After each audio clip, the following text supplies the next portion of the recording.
Fairy Tales Every Child Should Know, edited by Hamilton Wright Mabie. One Eye, Two Eyes, Three Eyes, by Grimm. There was once a woman who had 3 daughters, of whom the eldest was named One Eye, because she had only one eye in the middle of her forehead. The second had 2 eyes, like other people, and she was called Two Eyes.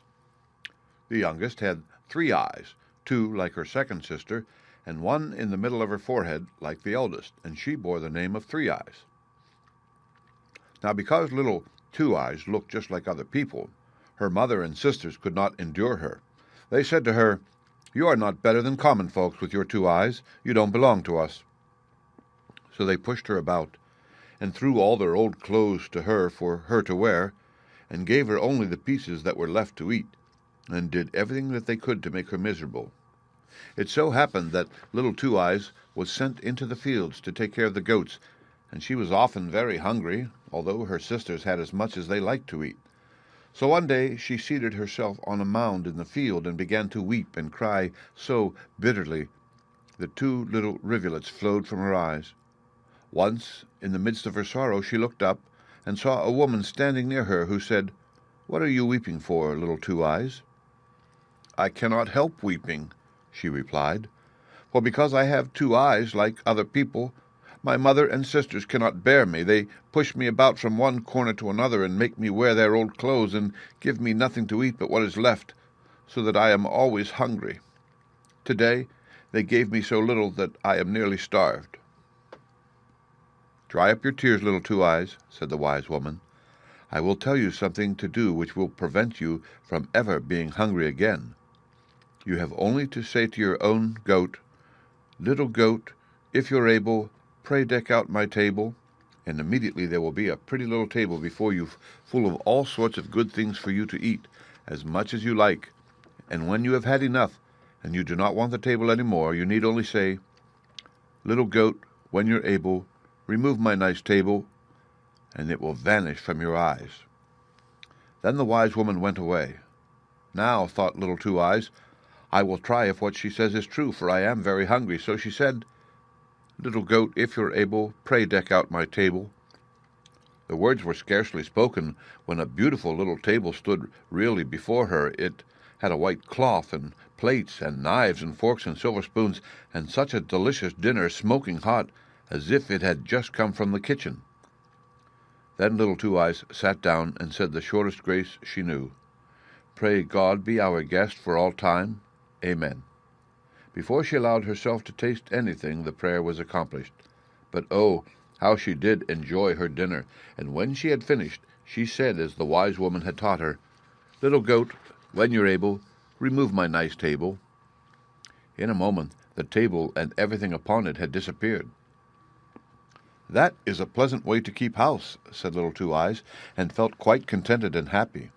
In the evening, when she went home with the goat, she found an earthenware dish with some scraps which her sisters had left for her, but she did not touch them.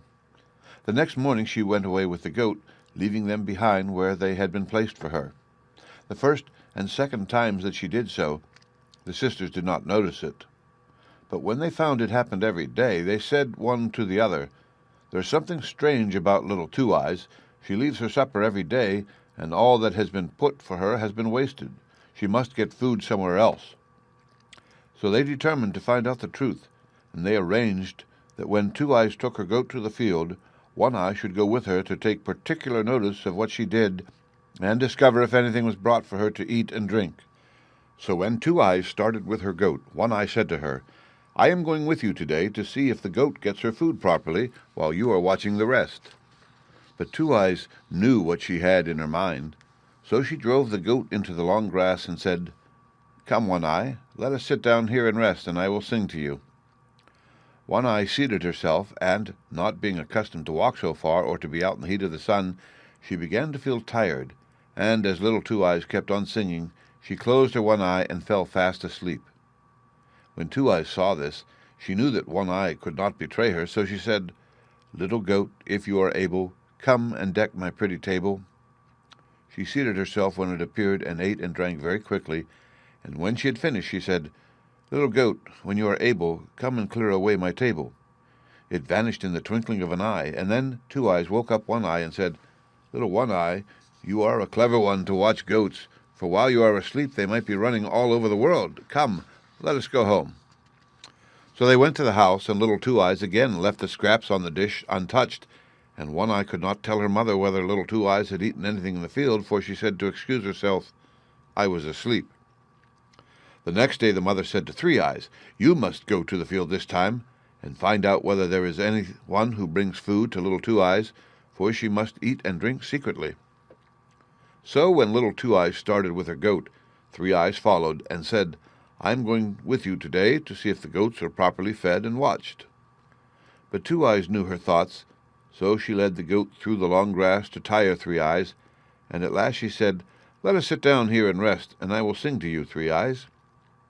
She was glad to sit down, for the walk and the heat of the sun had really tired her, and as her sister continued her song, she was obliged to close two of her eyes, and they slept, but not the third.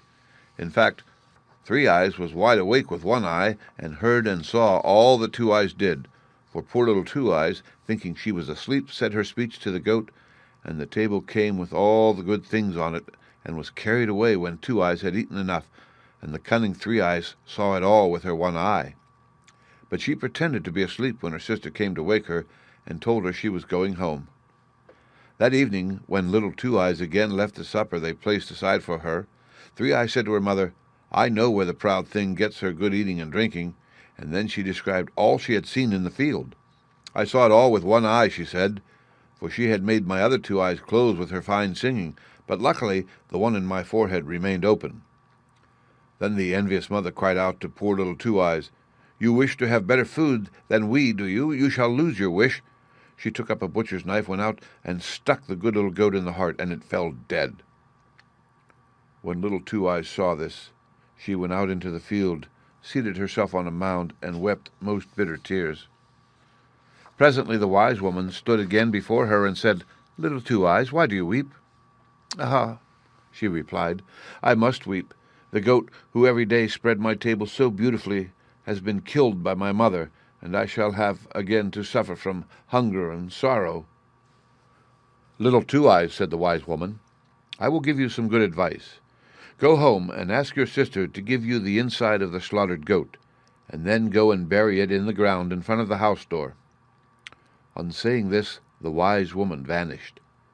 Little Two Eyes went home quickly and said to her sister, "Dear sister, give me some part of my poor goat. I don't want anything valuable, only give me the inside." Her sister laughed and said, "Of course you can have that if you don't want anything else." So Little Two Eyes took the inside, and in the evening, when all was quiet, buried it in the ground outside the house door, as the wise woman had instructed her.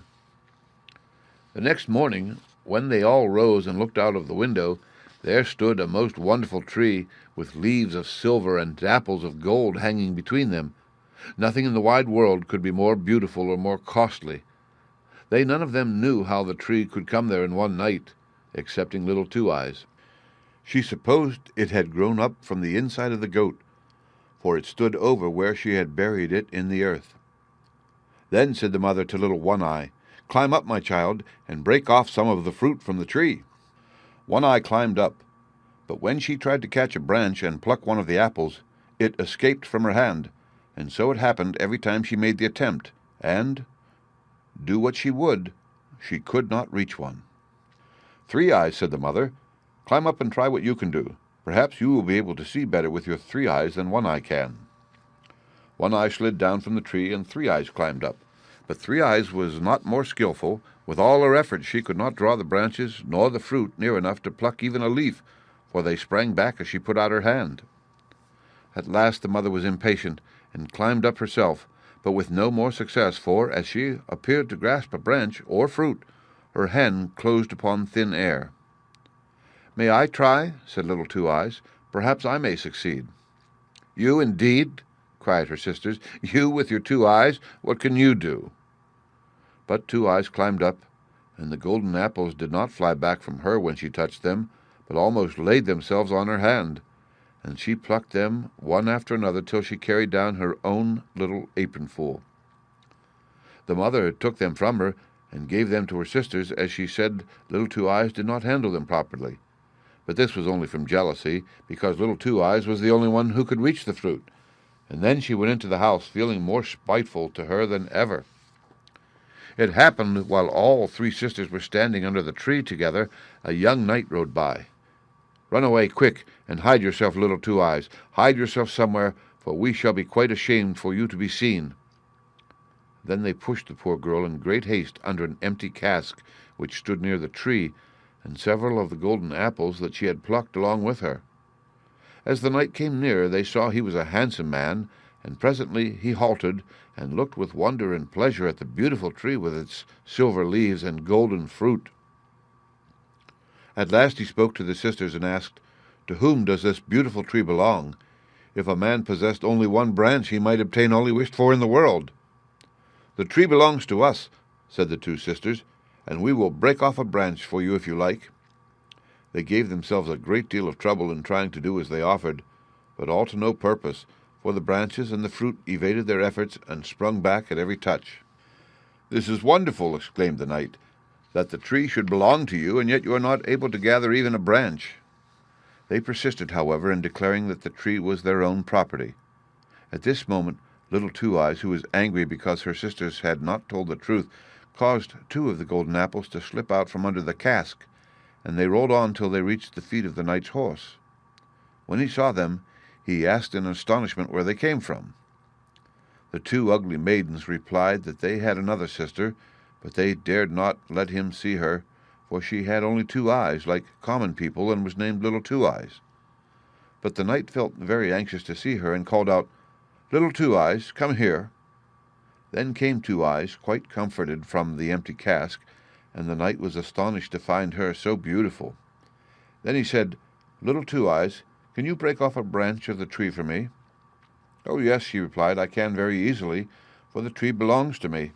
And she climbed up, and without any trouble broke off a branch with its silver leaves and golden fruit, and gave it to the knight. He looked down at her as she stood by his horse, and said, "Little Two Eyes, what shall I give you for this?" "Ah," she answered, "I suffer from hunger and thirst and sorrow and trouble from early morning till late at night. If you would only take me with you and release me, I should be so happy." Then the knight lifted the little maiden on his horse, and rode home with her to his father's castle. There she was given beautiful clothes to wear, and as much to eat and drink as she wished, and as she grew up the young knight loved her so dearly that they were married with great rejoicings. Now when the two sisters saw Little Two Eyes carried away by the handsome young knight, they were overjoyed at their good fortune. "The wonderful tree belongs to us now," they said.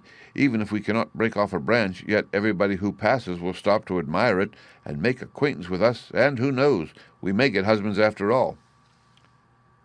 But when they rose the next morning, lo, the tree had vanished, and with it all their hopes. And on this very morning, while Two Eyes looked out of her chamber window of the castle, she saw, to her great joy, that the tree had followed her. Little Two Eyes for a long time lived in great happiness, but she heard nothing of her sisters till one day 2 poor women came to the castle to beg for alms. Little Two Eyes saw them, and looking earnestly in their faces, she recognized her 2 sisters, who had become so poor that they were obliged to beg their bread from door to door. But the good sister received them most kindly, and promised to take care of them and give them all they wanted. And then they did indeed repent and feel sorry for having treated her so badly in their youthful days. The end. Read by Rick Kishner for Lit2Go, on the web at fcit.usf.edu.